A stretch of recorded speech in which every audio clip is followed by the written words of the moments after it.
Hello friends, దివంగత CM YS Rajasekhara Reddy గారి పాలనను చూపిస్తా, ఒక్క ఛాన్స్ ఇవ్వండి అని 2019 ఎన్నికల్లో గెలిచి సీఎం అయ్యారు వైఎస్ జగన్మోహన్ రెడ్డి గారు. ఆయన ఏర్పాటు చేసిన వైసీపీ పార్టీ 2019 అసెంబ్లీ ఎన్నికల్లో 151 సీట్లు గెలుచుకుని ఎంత రికార్డు సృష్టించిందో 2024 ఎన్నికల్లో 11 సీట్లకే పరిమితమై అంతకంటే దారుణమైన ఓటమి ఎదుర్కొంది. ప్రతిపక్ష హోదాకు కూడా దూరమైంది. చివరికి తమకు ప్రతిపక్ష హోదా కావాలని వైసీపీ స్పీకర్ కు లేఖ రాయాల్సిన పరిస్థితి ఏర్పడింది. ఆ ఓటమి ఒక ఎత్తు అయితే, ఓటమి తర్వాత వైఎస్ జగన్మోహన్ రెడ్డి గారు చేసిన వ్యాఖ్యలు, ఆయన వ్యవహరిస్తున్న తీరుపైన రాజకీయ వర్గాల్లో చర్చ జరుగుతోంది. అంతేకాకుండా వైఎస్ఆర్ గారు కాంగ్రెస్ పార్టీని 10 ఏళ్ల పాటు అధికారంలోకి ఎలా తీసుకొచ్చారు, ఆయన కుమారుడైన వైఎస్ జగన్మోహన్ రెడ్డి గారు 5 ఏళ్లకే దారుణమైన ఓటమిని ఎలా ఎదుర్కొన్నారు అనే అంశాలను కూడా తెరపైకి తెస్తున్నారు. ఈ నేపథ్యంలో రాజకీయ పరంగా వైఎస్ఆర్ గారికి ఆయన కుమారుడైన వైఎస్ జగన్మోహన్ రెడ్డి గారికి ఉన్న 10 వైరుధ్యాలేంటో చూద్దాం. మొదటిది, సభలో వ్యవహరించిన తీరు.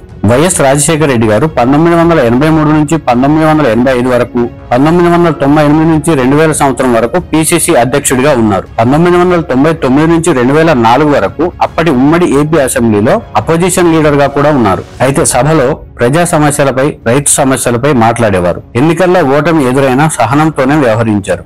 ఎక్కడా ప్రజలను గాని, ఓటర్లను గాని ఇతర అంశాలపై వ్యక్తిగతంగా కామెంట్స్ చేయడం గాని జరగలేదు. ఆయన సీఎం అయ్యాక అంతకుముందు అధికారంలో ఉన్న టీడీపీ చేసిన అభివృద్ధిని ప్రశ్నించేవారు. అప్పటి ఆర్థిక మంత్రిగా ఉన్న రోషయ్య గారు వైఎస్ఆర్ గారికి అండగా ఉండేవారు. ఒకరిద్దరు సభ్యులు మినహా మిగతా వారు అప్పటి టీడీపీ నాయకులపై గాని, ప్రతిపక్ష నాయకులపై గాని, ఇతర నాయకులపై గాని వ్యక్తిగత కామెంట్స్ చేసిన సందర్భాలు ఇప్పటితో పోల్చితే చాలా తక్కువ. అయితే వైఎస్ జగన్మోహన్ రెడ్డి గారి విషయానికి వచ్చేటప్పటికి ప్రసంగాల్లో ఆవేశం కనిపించేది. ఆయన చేసిన అభివృద్ధిని చెప్పే కంటే కూడా ప్రతిపక్షాలను టార్గెట్ చేయడమే ప్రధాన అజెండాగా కనిపించింది. అంటే సబ్జెక్టు కంటే కూడా టీడీపీని ఎలా గేలి చేయాలి, టీడీపీపై ముప్పేట దాడి ఎలా చేయాలి అనే అంశమే ప్రాధాన్యంగా మారింది. ఇక వైసీపీలో కొందరు నాయకులు, కొందరు ఎమ్మెల్యేలు ప్రతిపక్ష నాయకులపై వ్యక్తిగతంగా విమర్శలు చేస్తున్నా వారిని జగన్మోహన్ రెడ్డి కంట్రోల్ చేయలేకపోగా ఎంకరేజ్ చేశారనే ప్రచారం బాగా నడిచింది. ఇక రెండో అంశానికి వస్తే కక్ష సాధింపులు. వైఎస్ జగన్మోహన్ రెడ్డి గారు అధికారంలోకి రాగానే ఐఏఎస్, ఐపీఎస్ అధికారులతో ప్రజావేదిక భవనంలోనే సమావేశం నిర్వహించారు. ఆ సమావేశంలోనే మాట్లాడుతూ రేపటి నుంచి ఈ ప్రజావేదిక ఉండకూడదని ఆదేశాలు జారీ చేశారు. అయితే 2019 ఎన్నికల్లో ఓటమితో నిరాశలో ఉన్న టీడీపీ శ్రేణులను ప్రజావేదిక కూల్చివేత ఘటన ఏకం చేసింది. వాస్తవానికి ఇది ప్రజల కోసం ఏర్పాటు చేసిన భవనం. చంద్రబాబు గారి హయాంలో 2014-2018 మధ్య కాలంలో ప్రజావేదికగా వాడారు. ఎన్నికల కోడ్ సమయంలో పార్టీ మీటింగ్ పెట్టినట్టు చెబుతారు. అయితే వైఎస్ఆర్ గారి విషయానికి వచ్చేటప్పటికి ఆయన వైఖరి అందుకు పూర్తి భిన్నంగా ఉంది. ఉమ్మడి ఏపీలో 1994-2004 మధ్య కాలంలో టీడీపీ హయాంలో, చంద్రబాబు గారి హయాంలో మొదలైన పనులను లేదా నిర్మాణంలో ఉన్న ప్రాజెక్టులను వైఎస్ఆర్ గారు కొనసాగించారు. ఏ ప్రాజెక్టును కూడా కిల్ చేయలేదు. ఆ ప్రాజెక్టులను పూర్తి చేసి కాంగ్రెస్ నేతల పేర్లు పెట్టుకున్నారు. Hyderabad Nehru outer ring road, Rajiv Gandhi international airport, Puligadda aqueduct, hitech city phase 2 విస్తరణ, ఇలా టీడీపీ హయాంలో ప్రతిపాదించిన పలు ప్రాజెక్టులను, టీడీపీ హయాంలో ప్రారంభమైన పలు నిర్మాణాలను కొనసాగించారు, పూర్తి చేశారు. కానీ వైఎస్ జగన్మోహన్ రెడ్డి రాగానే చంద్రబాబు పేరు గాని, ఆ పార్టీ జెండా ఊడకూడదన్నట్టు వ్యవహరించారు. ఇక మూడో అంశం ప్రతిపక్షాలపై భౌతిక దాడులు. ఉమ్మడి ఏపీలో 2004 అసెంబ్లీ ఎన్నికల్లో కాంగ్రెస్ పార్టీ 185 అసెంబ్లీ సీట్లు గెలిచింది. లోక్సభ ఎన్నికల్లో 29 ఎంపీ సీట్లను గెలిచింది. కేంద్రంతో పాటు రాష్ట్రంలోనూ అధికారంలోకి వచ్చింది.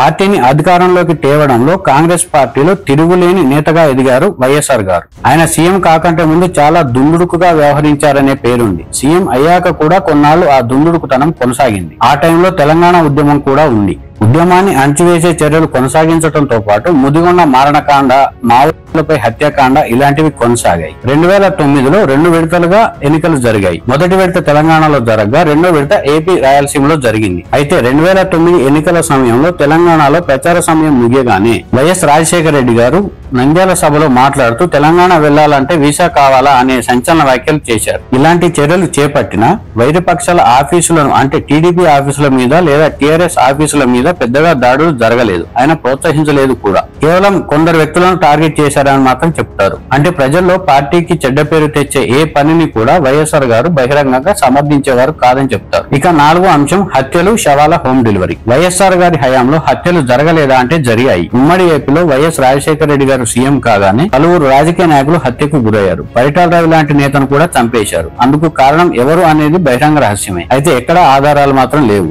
ఇలా దాదాపు 300 మందిని చంపేశారనే చర్చ అప్పట్లో రాజకీయ వర్గాల్లో భారీగా జరిగింది. వాటిలో కొన్నిటికి ఫ్యాక్షన్ బ్యాక్గ్రౌండ్ ఉందని చెప్తే మరికొన్నిటికి పాత కక్షలు కారణమని తేల్చారు. అయితే పార్టీ పేరు బహిరంగంగా బయటకు తెలిసేది కాదు. అదే సమయంలో వైఎస్ రాజశేఖర రెడ్డి గారి రాజకీయ వ్యూహాన్ని పరిశీలిస్తే ప్రతిపక్ష పార్టీలు ఉండాలి కానీ అవి వీక్ గా ఉండాలని కోరుకునేవారని చాలా మంది రాజకీయ నాయకులు చెబుతారు. ఇక వైఎస్ జగన్మోహన్ రెడ్డి గారి విషయానికి వస్తే ఆయన సీఎం అయ్యాక వైఎస్ఆర్ పార్టీని విమర్శించినా ప్రభుత్వాన్ని విమర్శించినా తీవ్రంగా అణచివేసేవారు. ఇందుకు కోవిడ్ టైంలో మాస్కులు లేవని ప్రశ్నించిన పాపానికి డాక్టర్ సుధాకర్ గారిని ఎలా వేధించారో అందరికీ తెలుసు. అంతేకాకుండా టీడీపీని సపోర్టు చేసిన హత్యలు చేశారు. జై జగన్ అనకపోతే రోడ్డుపైనే పట్టపగలు అందరూ చూస్తుండగానే గొంతులు కోసి చంపేసిన సంఘటనలు తెలుగు రాష్ట్రాల ప్రజలు కల్లారా చూశారు. ఆ ఘటనల ప్రకారం చూస్తే తనకు ఎదురు చెప్పేవారే ఉండకూడదు అని, అసలు ప్రతిపక్షమే లేకుండా చేయాలనే వ్యూహానికి వైఎస్ జగన్ వెళ్లారని చెప్తారు. అయితే రాజకీయాల్లో సాధ్యం కాదు.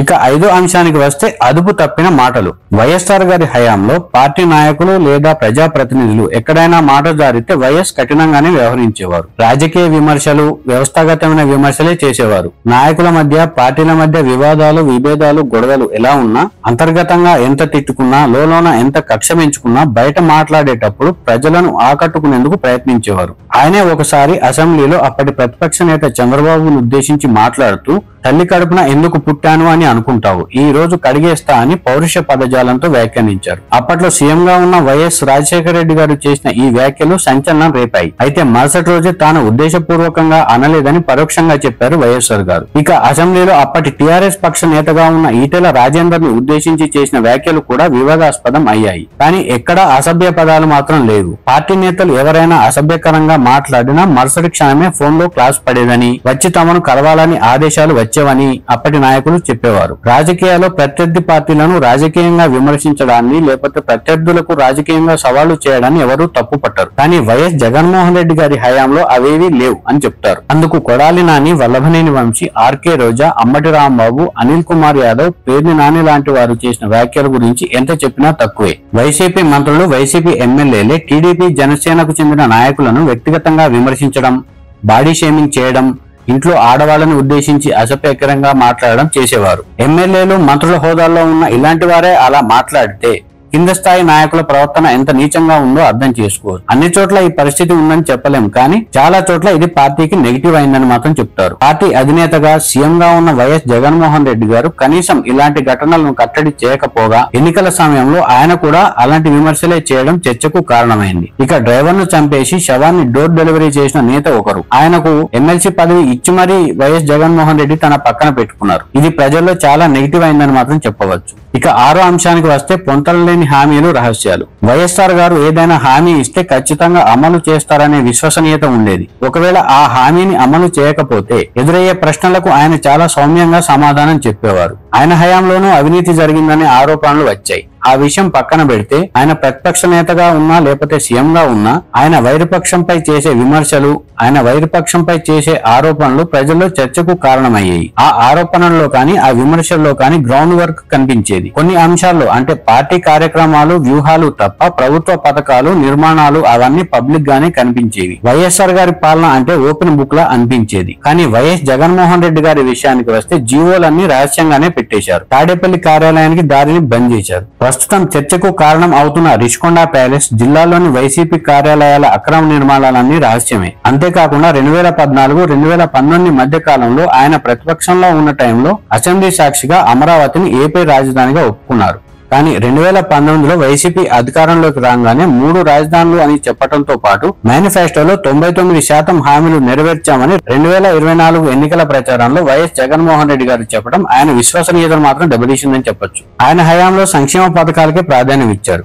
వాలంటీర్లు, గ్రామ సచివాలయ సిబ్బంది లాంటి ఉద్యోగాలు మినహా యువతకు ఉపాధి మార్గాలు చూపించలేకపోయారనే విమర్శలు చాలా వచ్చాయి. అయినప్పటికీ 99% హామీలు నెరవేర్చారని ప్రచారం చేసుకోవడం ప్రజల్లో నెగిటివ్ అయింది. ఇక 7వ అంశం అభద్రత లేకపోతే అధికార దర్పం. వైఎస్ఆర్ గారు లాగానే వైఎస్ జగన్మోహన్ రెడ్డి గారు కూడా పాదయాత్ర చేసి సీఎం అయ్యారు. కానీ వైఎస్ఆర్ గారు సీఎం అయ్యాక మావోయిస్టుల హెచ్చరికలు ఉన్నప్పటికీ ధైర్యంగానే ప్రజల్లోకి వెళ్లేవారు. వరదల సమయంలో స్వయంగా ఆయనే ప్రజల వద్దకు వెళ్లి ఇబ్బందులు తెలుసుకున్నారు. నార్మల్ టైంలో ప్రజా దర్బార్లు పెట్టేవాళ్లు. అసెంబ్లీ లాబీల్లో కూడా తనకు ఎదురయ్యే ఎమ్మెల్యేలతో మాట్లాడేవారు. వారు ఏ పార్టీకి చెందిన వారైనప్పటికీ ఆ ఎమ్మెల్యేలతో కాసేపు మాట్లాడేవారు. ఆ ఎమ్మెల్యేల పనితీరు బాగుంటే మెచ్చుకునేవారు. ఆ వ్యక్తి వ్యక్తిత్వమే వైఎస్ రాజశేఖర రెడ్డి గారిని చాలా మందికి దగ్గరని చేసింది. కానీ వైఎస్ జగన్మోహన్ రెడ్డి గారు సీఎం అయ్యాక అమరావతి ప్రాంతంలోనే పరదాలు కట్టుకుని మరీ వెళ్లారు.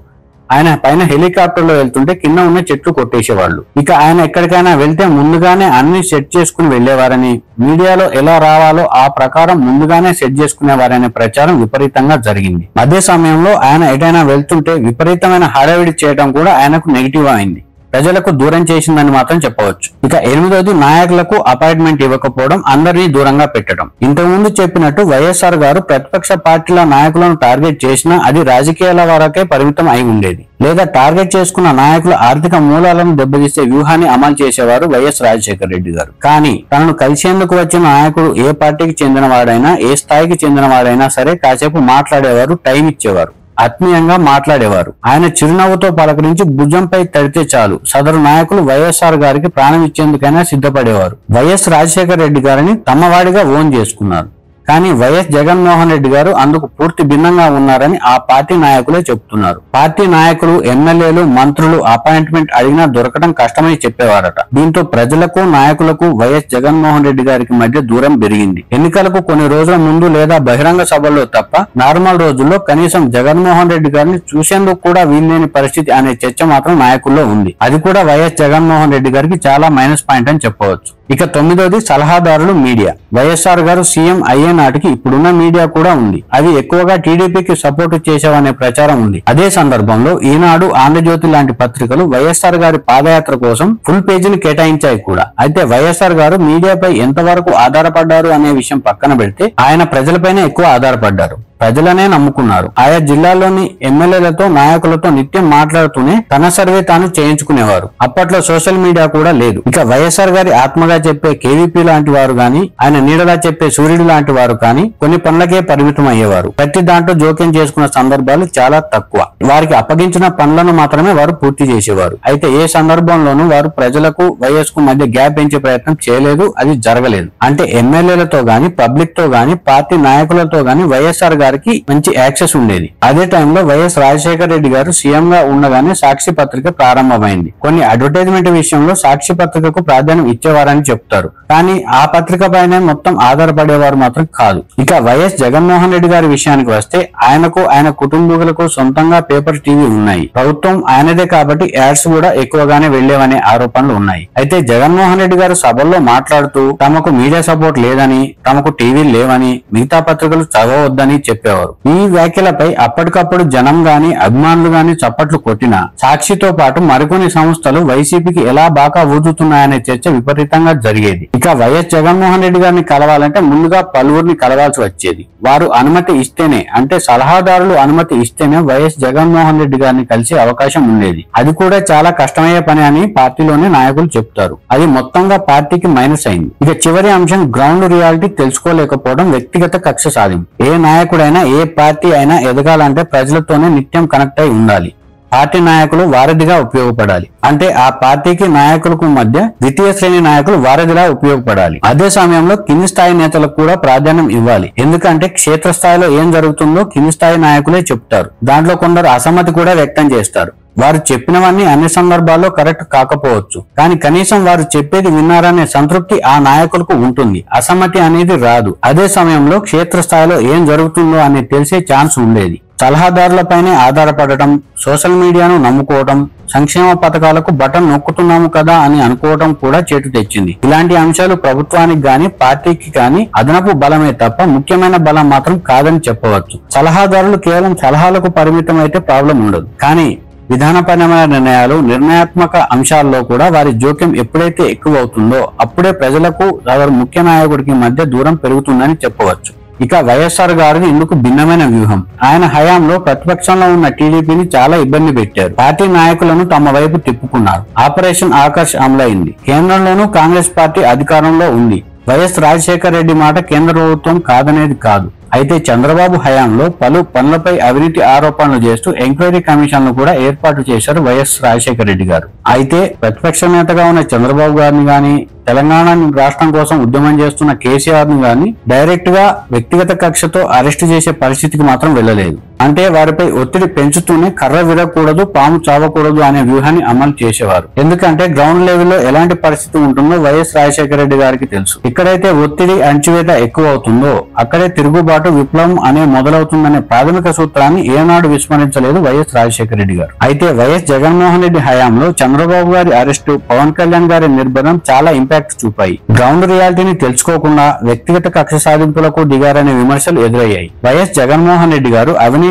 ఆరోపణల నేపథ్యంలో అరెస్ట్ అయి 16 నెలల పాటు జైల్లో ఉన్నారు. అందుకు చంద్రబాబు గారు చేసిన ఆరోపణలు కూడా కారణమని నమ్మిన వైఎస్ జగన్మోహన్ రెడ్డి కావాలనే చంద్రబాబు గారిని టార్గెట్ చేశారనే చర్చ విపరీతంగా జరిగింది. ఇలాంటి విషయాల్లో వైఎస్ఆర్ గారి వ్యూహం వేరు, వైఎస్ జగన్మోహన్ రెడ్డి గారి వ్యూహం వేరు. వైఎస్ జగన్మోహన్ రెడ్డి గారి కంటే వైఎస్ రాజశేఖర రెడ్డి గారి ఆర్థికంగా, రాజకీయంగా ఎక్కువగా ఎదురు దెబ్బలు తిన్నారు. కానీ అవన్నీ మనసులోనే పెట్టుకునేవారు, బయటపడేవారు కాదు. అందుకే పివి నరసింహారావు గారి సభలో చెప్పులు వేయించారనే ఆరోపణలు ఉన్న ఆధారాలు మాత్రం లేవు. సీఎం కాకంటే ముందు వైఎస్ఆర్ గారు ఇంకా దూకుడుగా ఉండేవారు. కానీ సీఎం అయ్యాక ఆయన ఎక్కడ డైరెక్ట్ అటాక్ చేయలేదు, ప్రజలకు మరింత దగ్గరయ్యారు. ఇక వైఎస్ రాజశేఖర రెడ్డి గారి ప్రసంగాల్లో ఆయన హయాంలో ప్రభుత్వం ఏం చేస్తుంది అని చెప్పడానికి ప్రాధాన్యం ఇచ్చేవారు. తర్వాతే ప్రత్యర్థి పార్టీలు ఏం చేశాయో విమర్శించేవారు. కానీ వైఎస్ జగన్మోహన్ రెడ్డి గారి హయాంలో ఆయన పార్టీ నేతలు వైసీపీ హయాంలో ఏమైనా అభివృద్ధి చేసి ఉంటే అది చెప్పకుండా నిత్యం చంద్రబాబుని, పవన్ కళ్యాణ్ ని విమర్శించేవారు. దీంతో వైసీపీ సభల్లోనూ చంద్రబాబు గారికి, పవన్ కళ్యాణ్ గారికి ఎక్కువగా ప్రచారం లభించిందని చెప్పవచ్చు. ఇది వైఎస్ రాజశేఖర రెడ్డి గారికి, ఆయన కుమారుడైన వైఎస్ జగన్మోహన్ రెడ్డి గారికి రాజకీయ వ్యూహాల్లో ఉన్న